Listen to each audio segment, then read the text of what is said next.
Assalamualaikum warahmatullahi wabarakatuh. Saya Nurjana akan memaparkan tentang perancangan sistem penanganan asam klorida atau HCl dalam penggunaan sebagai pelarutan pencuci pada pewarnaan bakteri tahan asam dan pengolahan limbah B3 di laboratorium kesehatan. Bab 1 pendahuluan. Latar belakang. Dalam laboratorium kesehatan, penggunaan bahan kimia berbahaya dan beracun atau B3 merupakan hal yang tidak terhindarkan. Salah satu bahan kimia yang banyak digunakan adalah asam klorida atau HCl yang memiliki peran penting sebagai reagen dalam berbagai proses, termasuk dalam pembuatan larutan Zell-Nelson yang kerap digunakan dalam aplikasi laboratorium mikrobiologi sebagai larutan pencuci pada pewarnaan bakteri seperti pada pewarnaan bakteri tahan asam. Bab 2. Tinjauan pustaka. Asam klorida merupakan salah satu bahan kimia anorganik yang banyak digunakan dalam industri, baik sebagai reagen kimia maupun dalam proses pembersihan dan pelarutan logam. HCl adalah asam kuat yang bersifat korosif dan mudah menguap, sehingga memerlukan penanganan dan penyimpanan yang sesuai dengan standar keselamatan kerja dan lingkungan. Dalam bentuk larutan pekat, HCl dapat menyebabkan iritasi pada kulit, mata, dan sistem pernafasan. Larutan Zell-Nelson adalah reagen pewarnaan yang salah satunya terdiri dari larutan asam alkohol yang mengandung HCl. Digunakan untuk mencuci preparat yang digunakan terutama dalam diagnosis mikroskopis bakteri tahan asam, seperti Mycobacterium tuberculosis. Salah satu komponen utama larutan ini dalam skala laboratorium memerlukan sistem penanganan bahan kimia yang tepat, terutama untuk menghindari paparan bahan berbahaya serta memastikan limbah yang dihasilkan dapat ditangani dengan benar. Limbah B3 adalah limbah yang karena sifat atau konsentrasinya mengandung bahan yang berbahaya bagi lingkungan dan kesehatan manusia. HCl termasuk dalam kategori limbah B3 karena sifat korosif dan toksiknya. Menurut Peraturan Pemerintah Republik Indonesia Nomor 101 Tahun 2014 tentang pengelolaan limbah, bahan berbahaya dan beracun, penanganan limbah B3 harus mencakup kegiatan pengumpulan, penyimpanan sementara, pengangkutan, pengolahan, dan atau penimbunan akhir dengan memperhatikan aspek keamanan dan lingkungan. Perancangan sistem penanganan bahan kimia di lingkungan laboratorium kesehatan harus memperhatikan aspek teknis, keselamatan kerja atau K3, serta kepatuhan terhadap regulasi lingkungan. Beberapa komponen penting dalam sistem ini antara lain adalah penyimpanan terkontrol dengan ventilasi dan penanda yang jelas, sistem drainase yang aman, penggunaan alat pelindung diri atau APD, serta fasilitas pengolahan limbah seperti netralisasi, asam, filtrasi, atau insinerasi, implementasi sistem manajemen lingkungan seperti ISO 14001 juga mendukung supaya pengelolaan limbah B3 secara berkelanjutan. Bab 4. Hasil dan pembahasan. Karakteristik asam klorida berdasarkan data pengamatan dan informasi MSDS, asam klorida yang digunakan di laboratorium kesehatan memiliki konsentrasi 37% dan bersifat korosif, dapat merusak jaringan tubuh dan permukaan logam. Volatil, mudah menguap dan menghasilkan uap berbahaya atau HCl gas. Reaktif terutama dengan basa dan logam tertentu, menghasilkan gas hidrogen yang mudah terbakar. Kegunaan utama di laboratorium kesehatan sebagai larutan pencuci dalam proses pewarnaan Zell-Nelson untuk mendeteksi bakteri tahan asam, misalnya Mycobacterium tuberculosis.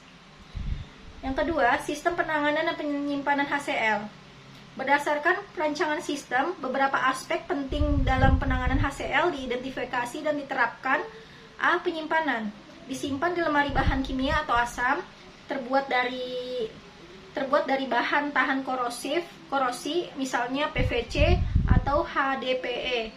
Diletakkan dalam wadah tertutup rapat dan diberi label lengkap, nama bahan, konsentrasi, bahaya, dan tanggal kadaluarsa.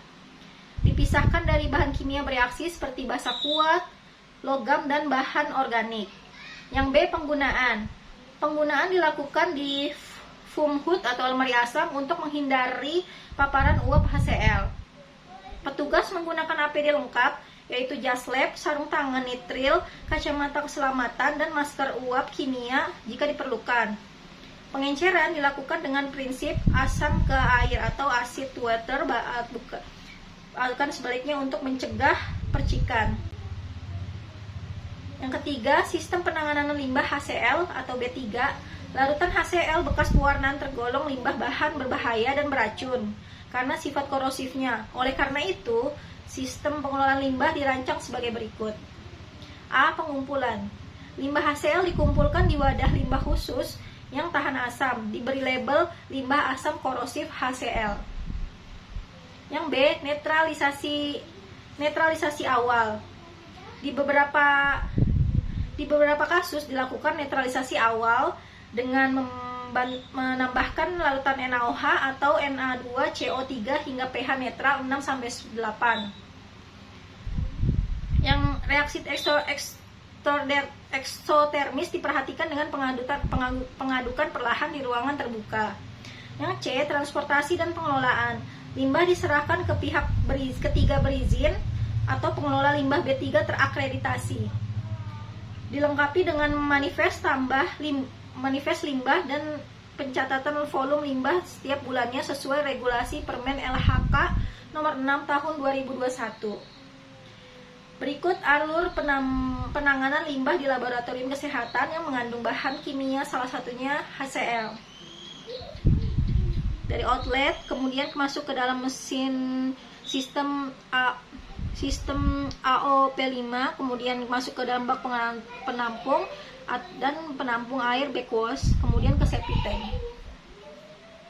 Yang keempat, evaluasi resiko dan upaya pencegahan. A. Resiko paparan uap HCl tumpahan cairan dapat menyebabkan iritasi pernapasan dan luka bakar kimia. Yang B. Pencegahan. Pelatihan rutin K3 laboratorium untuk petugas, simulasi penanganan tumpahan HCl dengan kit tumpahan asam. SOP, Standard Operating Procedure, penggunaan dan penanganan HCl tersedia dan disosialisasikan. Yang kelima, hasil implementasi sistem. Setelah sistem dirancang dan diterapkan, kecelakaan kerja akibat HCl menurun berdasarkan data internal selama 3 bulan terakhir. Limbah HCl terkelola dengan baik dan tidak ada insiden pelanggaran lingkungan. Audit internal menunjukkan kepatuhan prosedural terhadap sistem penyimpanan dan penanganan. Jenis teknologi yang digunakan yaitu fisis, kimia, biologis. Pertama, netralisasi kimia. Tujuan mengubah pH limbah dari asam kuat menjadi netral yaitu pH 6-8. Reaksinya HCl plus NaOH menjadi NaCl plus H2O. Reagen natrium hidroksida NaOH cair atau kapur CaOH2. Unit proses, tangki penampung limbah HCl dilengkapi agilator dan sensor lever. Tangki netralisasi terdapat sistem pencampur mixer, kontrol pH otomatis, dan dosing pump untuk NaOH atau CaOH2. Kemudian tangki settling atau pengendapan jika terdapat endapan misalnya CaCl2 dipisahkan di sini. Yang kedua adalah teknologi fisis atau pelengkap. Filtrasi dan settling digunakan setelahnya netralisasi jika limbah menghasilkan endapan. Komponen settling tank endapan logam kalsium dipisahkan. Filtrasi pasir atau karbon aktif opsional untuk menyaring padatan halus dan menghilangkan kontaminan minor. Kemudian teknologi biologi. Teknologi biologi ini tidak digunakan untuk limbah organik murni seperti HCl pada lingkungan laboratorium kesehatan. Rancangan fasilitas pengolahan limbah B3 HCl. Pertama, tempat penyimpanan sementara atau TPS limbah B3 berbasis kontainer tahan korosif. Bentuk tangki atau drum HDPE atau FRP, fiber reinforced plastik yang tahan asam dan tidak bereaksi dengan HCl. Yang kedua, pengelolaan limbah HCl atau netralisasi.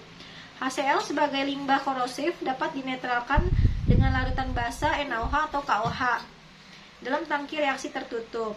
Hasil akhir berupa larutan garam NaCl dan air yang dapat diolah lebih lanjut diuji dan sebelum dibuang.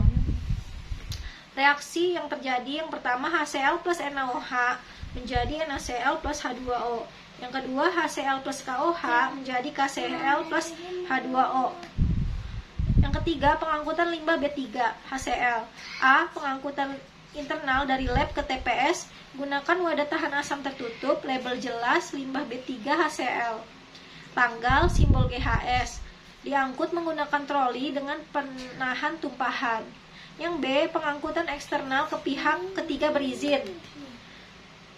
Gunakan angkutan khusus limbah B3, truk tangki atau drum mobil. Wajib memiliki manifest limbah B3 6 rangkap. SIM dan izin khusus untuk supir dan kendaraan. Dokumen manifest diisi dan ditandatangani saat serah terima. 4. Pemusnahan akhir atau disposal. Pilihan utama untuk HCl, netralisasi, dan daur ulang air. Hasil netralisasi jika sesuai baku mutu bisa dialirkan ke IPAL umum. Jika masih mengandung bahan berbahaya, dikembalikan ke proses pengolahan. B. Insinerasi untuk sludge atau reaktan padat. Sludge hasil reaksi dikirim ke fasilitas insinerator limbah B3 berizin. Temperatur insinerasi lebih dari 1000 derajat Celcius, menghancurkan bahan berbahaya. C. Penimbun akhir atau TSDF, tempat pembuangan akhir limbah B3. Jika tidak dapat dimusnahkan, dibuang ke TPA khusus B3 dengan linear dan sistem kontrol limit. Yang kelima, kepatuhan terhadap peraturan. PP nomor 22 tahun 2021 tentang penyelenggaraan, perlindungan, dan pengelolaan lingkungan hidup. Peraturan ini adalah turunan dari Undang-Undang nomor 32 tahun 2009 dan mengatur pasal 183 sampai 198 tentang pengolahan limbah B3 termasuk identifikasi dan mengklasifikasian limbah, misal limbah HCl bekas analisis dikategorikan B3. Penyimpanan limbah maksimal 90 hari untuk penghasil kecil. Pengangkut limbah oleh pihak berizin. Pemusnahan atau pemanfaatan di fasilitas pengolahan limbah B3 berizin. B. Permen LHK nomor P6 _MN LHK _Setjen _KUM 1 _20 2021. Peraturan teknis pelaksanaan dan peraturan pemerintah nomor 22 tahun 2021 berisi lampiran 1 sampai 3 daftar kode limbah B3. Contoh, limbah asam anorganik seperti HCl tercantum sebagai A103D, limbah anorganik dengan pH kurang dari 2. Pengelolaan internal limbah wajib memilah limbah berdasarkan jenis, menyediakan label kontainer dan tempat penyimpanan sesuai standar. Persyaratan sarana harus ada SOP tertulis, APD, serta pelatihan bagi personel lab. Penanganan tumpahan bahan kimia HCl di laboratorium kesehatan. Langkah penanganan tumpahan HCl: pertama, penilaian awal dan isolasi area. Evakuasi area jika tumpahan dalam jumlah besar. Tutup sumber tumpahan jika aman dilakukan. Ventilasi ruangan, buka jendela, aktifkan exhaust fan. Yang kedua, penggunaan alat pendukung diri atau alat pelindung diri atau APD. Wajib digunakan sebelum penanganan. Sarung tangan tahan asam, neopren atau nitril, kacamata pelindung, jas lab tahan bahan kimia, respirator jika uap HCl tinggi. Ketiga, netralisasi dan penyedotan tumpahan. Gunakan bahan penetral asam seperti soda kue, NaHCO3 atau kapur, CaCO3, serap cairan dengan absorben kimia khusus, spill kit untuk asam. Hindari menggunakan kain biasa, bisa memperparah penyebaran. Yang keempat, pembersihan dan pembuangan limbah. Setelah dinetralkan dan diserap, limbah dimasukkan ke dalam wadah tahan asam berlabel limbah B3.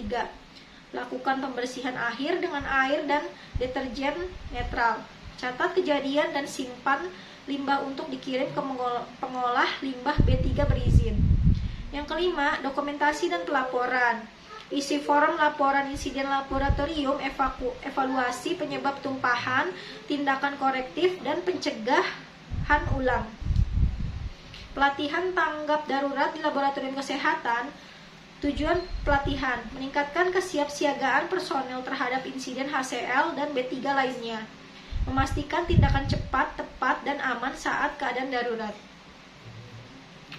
Berikut adalah gambar poster untuk asam klorida, di mana terdapat bahaya dan penanganannya. Bahaya, beracun bila terhirup, menyebabkan luka bakar pada kulit dan mata, mengakibatkan iritasi pada saluran pernafasan, sangat beracun bagi organisme perairan. Kemudian penanganannya, gunakan pelindung diri yang sesuai, hindari kontak dan uapnya, bilas dengan air jika terjadi kontak, simpan di tempat ruang berventilasi dan tertutup. Sekian dan terima kasih.